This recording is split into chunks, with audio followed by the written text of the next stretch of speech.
Well, we've never talked about Game of Thrones here on Durbania, but Laura and I do watch the show, and we finally figured, well, since we're watching it anyway, might as well talk about it. This is the review for episode 1, and it's going to be full of spoilers. Spoilers!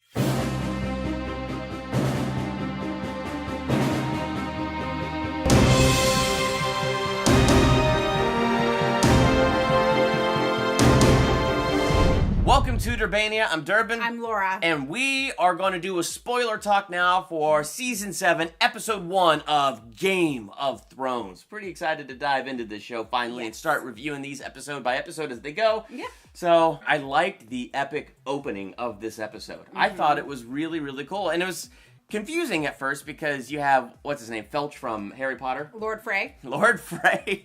And it's like, also wait a minute. Filch from Harry Potter. Arya killed him at the end of the last season. What is he doing here, having a feast and toasting his men? And then the camera starts to zoom in on the wine as it's being poured in the chalices. 5 seconds in, I'm like, wait a minute. That's Arya. Yep, that's Arya. She's wearing a mask. But it was just so interesting, and it was a great opening, because I liked this speech that he gave, or she gave, you know, like, you shouldn't leave one of them alive. You never know when the lone wolf will crawl back into the house. Yes. And it's like, oh, what an epic vengeance speech. Yeah, and the Starks all have their wolves, except for most of them are dead. Although most of them are dead. But that opening sequence where the entire House of Frey, except for the women, they all get destroyed. They all drink get epically destroyed. They all drink the poison juice. Yes. The no-no juice. And continuing the no-no juice. Continuing our Arya arc here. Very interesting. Again, this group of friends that she found in the woods. Bunch of soldiers. Yeah, these bunch of soldiers. They're eating by the fire, and they invite her to come join. I'm thinking something's bad is going to happen, because I know Game of Thrones, bad things happen. And then I'm thinking, well, they're going to try something, and then she's going to cut off their manhood. So I wasn't really worried for her, because she's pretty kick butt. Oh, that is not beyond this show to do that. No, it's not. That is not beyond this show to do. Because it's already happened. Yeah. But it's funny, because it's like, I'm thinking there could be nothing good that comes of these guys inviting her to sit at their fire. But it ended up just them joking and laughing. Yes, and laughing, and they're like, so what's a girl like you doing traveling alone, heading south to the most wretched city? And she's like, I'm going to kill the queen. And they all just froze and looked at her and then started laughing because they didn't believe it. It was such a great moment. moment. Little do they know. But you know, Arya has just been such an interesting character to watch. I go back and forth on liking and not liking her. Well, I feel like I do that with every character on this show, save Jon Snow. Like, he's the one character I've liked. Sansa Stark for me. I've never liked her. Well, that's true. Well, there's times where she does good things. I just still don't like her. Yeah, she was either a spoiled brat at the very beginning of the show to now she's, like, hardened and wiser, but she's a little defiant where she need not be. But going to Jon Snow. Oh, yeah, When we see Jon Snow and they're sitting at the table and they're talking about what's going to be happening with, the household. And so there's people who were backing Ramsay, where Sansa thinks that those castles should be given to loyal people, they shouldn't remain the families. Whereas Jon, on the other hand, thinks the families should get to keep them. He's like, those people who were the traitors are now dead. I'm not going to make the sins of the father the sins of the son, which I thought was a really cool thing. I thought so too. But what made that scene so interesting is you have Jon Snow, and you see this guy's wise. He's a good leader. He knows what he's doing, and I feel like of all the characters on this show, like, he's pretty humble. Like, this is a guy I could get behind. So here he is trying to lead, and Sansa opens her mouth and kind of defies that first thing he says, because his whole thing is the North needs to forget their grudges. I've seen what's coming. It's too big. We cannot be consumed with our grudges. We have to unite the North. Only that way can we defeat this. But here's Sansa. No. You reward the loyal. You destroy the traitors. Yeah, I know, but that's because that's how she was. Yeah, but she undermined him in front of all the lords. Yeah, she did, but he shut that down. Yeah, he did. He shut that down fast. And he said it in such a way that he gained respect of all the men and women that were in that room. Which connected me to Jon Snow more. It made me like him more than like any other person that has been king or at all in this show. I want Jon Snow to take the Iron Throne and marry Dragon Girl. And I want them... Khaleesi. I want Jon Snow and Khaleesi to be Mr. and Mrs. Khaleesi Snow, king of the world, and rule the entire land. Have them all be dragon riders. Yes, I feel like that is what would give Game of Thrones a happily ever after. Which prediction now? When this show has its series finale, we are all going to be extremely angry because there's no way on this green earth it's going to end the way we expected or the way we wanted. Yeah, because nothing has gone the way I expected or wanted. If you love a character, that character will be dead pretty soon. So now, one thing I did like is after Jon and Sansa were in that town meeting, I don't know what you would really call that, but when she sat there and she's like, he got mad at her. He's like, you can't just sit there. Yeah, you can't undermine me. And she's like, oh, so I'm not allowed to talk. He's like, yes, you can talk to me. You can't question me. You just can't question me in front of everybody else. And so, luckily, the two of them, they kind of seem to come to an agreement. Yes. And it's funny because he's talking about how he's focused on the north. And she's talking about, no, you need to be focused on the south because Cersei's coming. There's a wall between us and the dead army, but Cersei, there's nothing between us. Yeah, but it's funny because, like, one of the things we were saying when that happened, we're like, really, Sansa needs to listen to Jon a little more because I don't think she realizes what's coming. Yeah, she has no idea what's coming, and the North needs to unite. Yeah. And it needs the mercy that Jon was giving to gain that respect and that unity that is needed. So, But Jon also needs to listen to Sansa a little bit because really, he doesn't know what Cersei's capable of. No. He has probably a good suspicion because he's seen but he hasn't met her personally. But he hasn't met her. And he doesn't really, truly know. And Sansa lived in the house of the beast. Yes. She knows probably better than almost anybody. Well, Jaime Lannister probably knows pretty well, too. Yeah, Jaime Lannister. But they're on the same team. But, so it was just, I don't know. So, like, that's kind of the conclusion I think we both came to in that scene.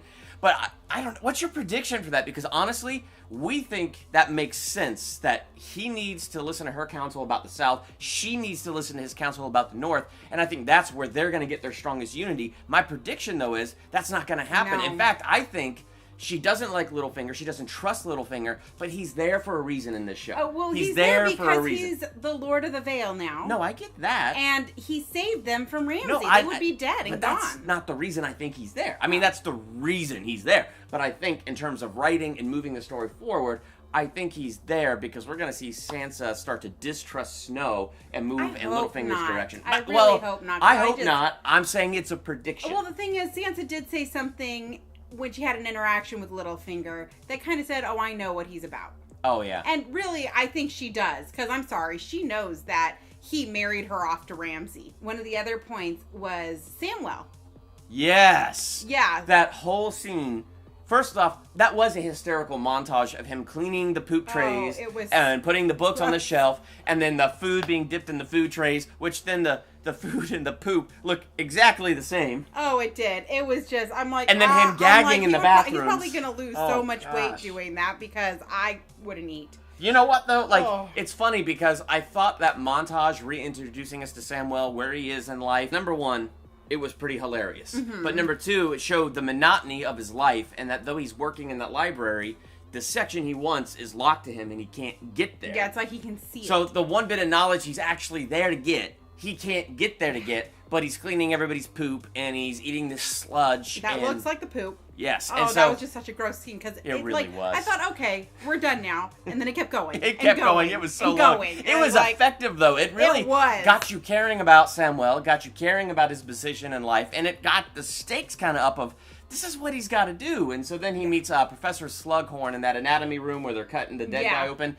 I don't know what his name in the show is, but it's the guy who played Professor Slughorn in Harry Potter, and the professor in the Chronicles of Narnia, Lion, Witch, and the Wardrobe. But that guy, I like that guy. So I hope he has a bigger role because I really like him. Yeah, well, he's going to be the one who knows who stole the books. Yeah, that's true. Because Samwell went to because he made a plea to him.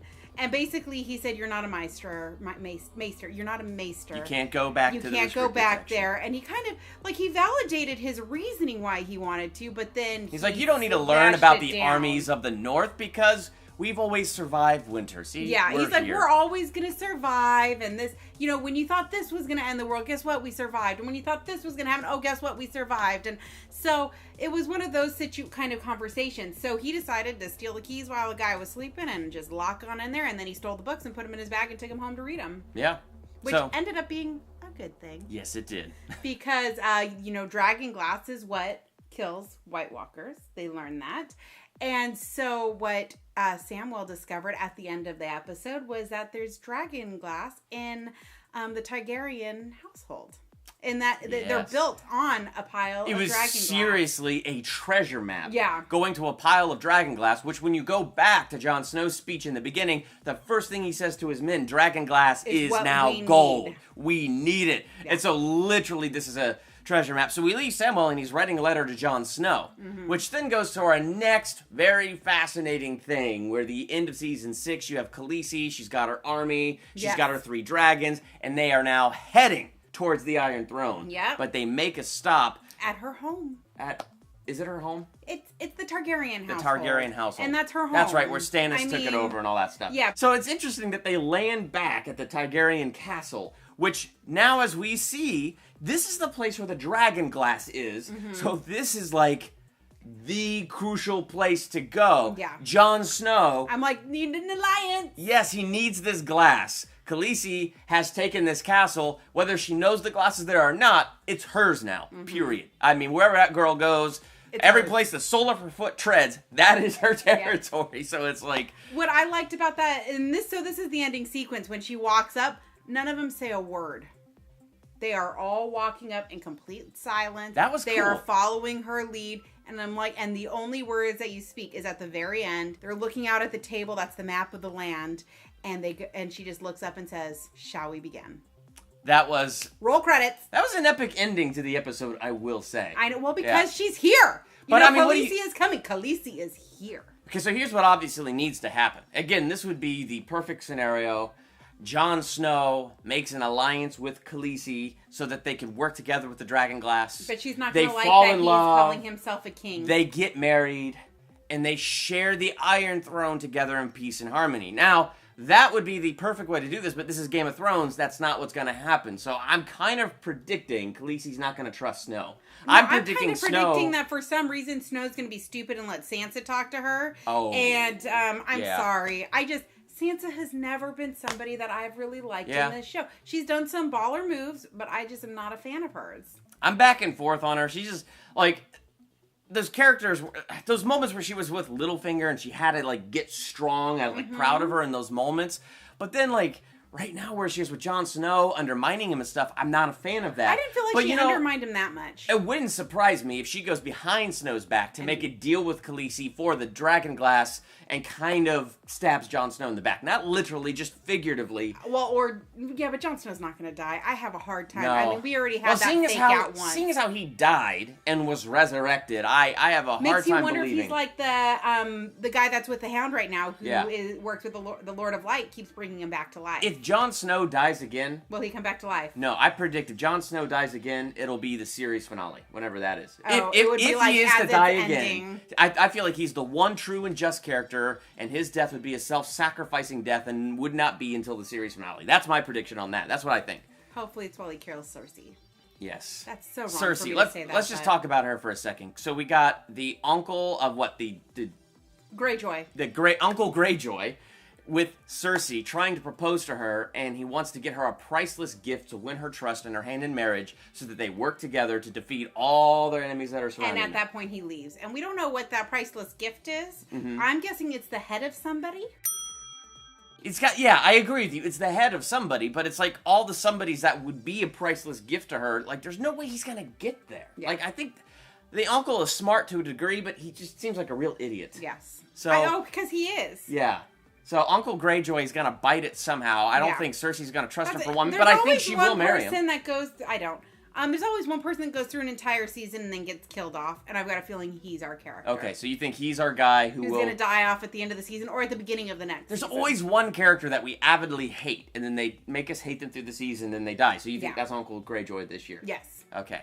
Interesting. That's just a suspicion. I mean, those are our predictions and stuff right now. I don't know. What letter grade are you going to give this episode if you were to give it one? Well, I will say I thought the episode was a little slow. It was a little slow, but it was a setup. It's a season premiere and it's a setup. I cannot wait for this, like, the battle episodes. Those are my season 6 battle where Jon Snow is covered in the troops and he can't even breathe, and he's coming up and gasping for air. All that stuff was epic. It was epic. And so I'm looking forward to that. But for the setup side of it, I enjoyed it. I would give it an A-.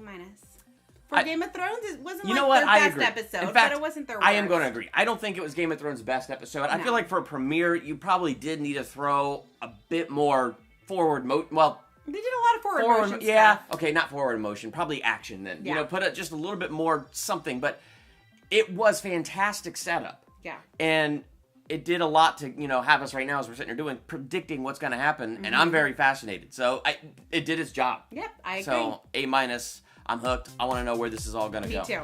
What are your thoughts? What would you rate this episode of Game of Thrones? Are you a Game of Thrones viewer? Let us know in the comments. While you're there, hit the subscribe button to become a Durbania. And next to the subscribe button is that bell. Click that bell. That way you'll be notified the moment I drop new videos. Like another Game of Thrones? Like another Game of Thrones review. Spoiler talk next week and all kinds of fun things. I'm Durbin. I'm Laura. Thank you for checking out Durbania.